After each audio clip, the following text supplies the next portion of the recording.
bonjour Hélène. Ils sont grands, ils sont Magnus et ils sont entrés depuis jeudi soir dans l'élite française du hockey. Stéphane Tartari, Martin Lacroix, François Paquin, bonjour. Alors, comment ça va aujourd'hui? Est-ce que Stéphane, cette victoire a été fêtée dignement? Oui, on a commencé un petit peu à la fêter jeudi soir après le match à Anglet. On a fêté ça sur Biarritz. Mais c'est ce soir, on va faire une énorme fête ce soir chez nous, à Bordeaux. Alors on va y revenir et on va également évoquer l'avenir du club en élite. Mais tout d'abord, retour sur ces phases finales pleines de suspense. C'est avec Bernard Tavitian. Le soulagement et la joie jeudi soir, au terme d'une semaine éprouvante. Les boxeurs clôturent leur série de matchs de finale par une victoire en prolongation contre l'Ormadi d'Anglet. Une consécration pour des hockeyeurs bordelais qui avaient annoncé dès le début de la saison leur ambition de monter dans l'élite. Le chapeau aux gars, on a fait preuve d'énormément de caractère tout au long des playoffs. Pourtant, le samedi 28 mars, tout commence vraiment mal avec la première défaite de la saison des boxeurs sur leur patinoire fétiche de Mériadec. Ça va nous mettre un bon coup pour le moral et eux, au contraire, ça va jouer dans les têtes. Dès le dimanche 29 mars, les Bordelais obtiennent le point de l'égalisation au Pays Basque et confirment le mardi 31 mars avec une deuxième victoire à Bordeaux. Et je vous garantis que demain, on va rien lâcher. Ils voulaient la guerre, demain ça sera la guerre là-bas. Survient l'incroyable épisode d'un quatrième match à Anglet interrompu à cause d'une panne de surfaceuse. Je redis que je tiens à saluer la sportivité de Bordeaux.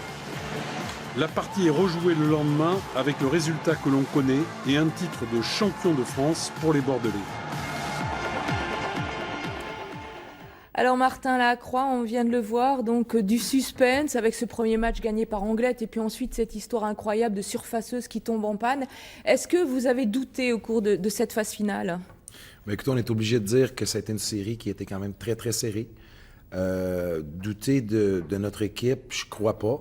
Par contre, c'est vrai que le score était parfois incertain. On ne savait pas de quel côté c'était pour basculer. Donc, il y a eu beaucoup d'émotions dans cette série-là. Puis je pense que les joueurs sont restés concentrés jusqu'au bout. Puis finalement, en bout de ligne, la victoire est pleinement méritée. Cette histoire, Stéphane, de surfaceuse, c'est un incident rarissime. Ça tombe pendant les phases finales. C'est déstabilisant, non? Déstabilisant, je sais pas. On n'était pas chez nous, on était à l'extérieur. Donc c'est vrai on s'est vite décidé au niveau du staff et avec Martin de dire on va rester. On voulait surtout pas mettre de bâton dans les roues dans cette finale et que ça se joue sur la glace. C'était le plus important. Puis on est resté, puis on a réagi le lendemain pour l'emporter. Alors ça fait 17 ans que vous attendiez ce retour dans l'élite du hockey français. À l'époque, il y a 17 ans, vous appeliez les Dogs de Bordeaux. Je vous propose de faire un retour en arrière avec notre Gilles Bernard. Merci. C'était en 1998. Évoluant en Ligue Magnus depuis 2 ans, les Dogs déposent le bilan. Condamné à la relégation en 3e division, le club tourne alors une nouvelle page de son histoire. Devenus les boxers, les hockeyeurs bordelais entament une lente remontée de la 3e à la 2e division dès la saison suivante, puis la première qu'ils retrouvent en 2006. Nous aimerions bien monter en Magnus, c'est une façon d'être reconnu, mais pour l'instant notre projet c'est de tenir en D1. Tenir en composant notamment avec une patinoire utilisée aussi comme salle de spectacle. Mieux même, dans les années qui suivent, les boxers participent régulièrement aux play-offs jusqu'à atteindre une première fois la finale l'an passé. Une dernière marche qui s'avère alors un peu trop haute à franchir face à Lyon. On finit 2e et c'est quand même une belle chose, c'est la meilleure place pour Bordeaux.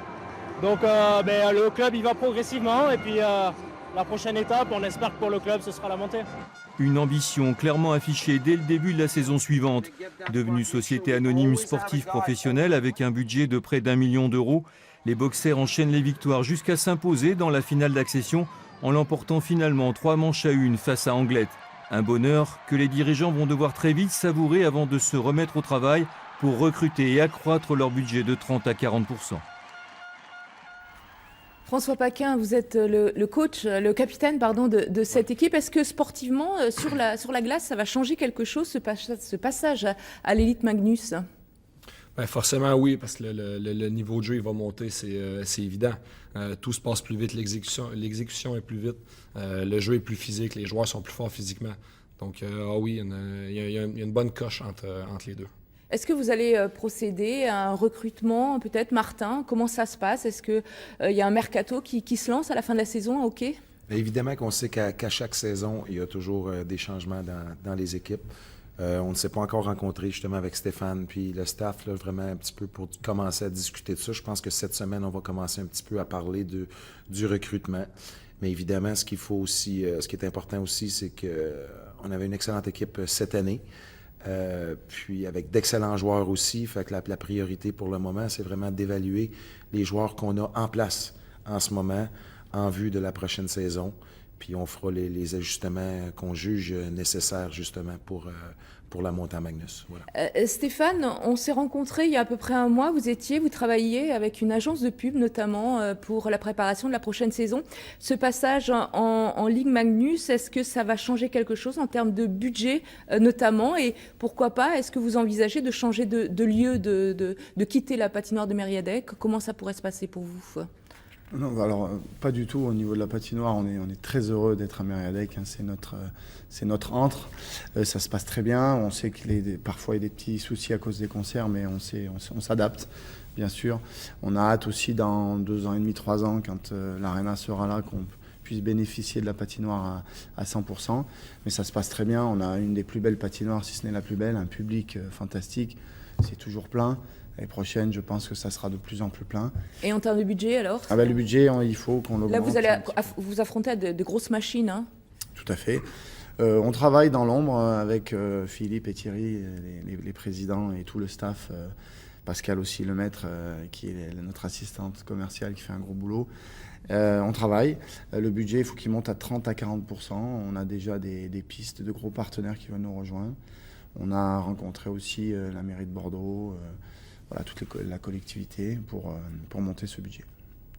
Alors, un dernier rendez-vous, François, c'est ce soir. C'est la fête, grosse fête ce soir. Qu'est-ce qui va se passer? Ce soir, ouais, c'est la fête. On a quand même eu la chance à Anglette d'avoir 200 supporters environ qui étaient avec nous à la patinoire. Mais ce soir, c'est à Mériadec que ça se passe. On invite tout le monde à venir célébrer avec nous. Il devrait y avoir des petites images qui vont circuler sur écran pour se remémorer cette coupe qu'on est allé chercher à Anglette. Donc, on invite le plus de monde possible à venir célébrer avec nous ce soir à Mériadec. Alors, vous restez avec nous pour la suite du programme.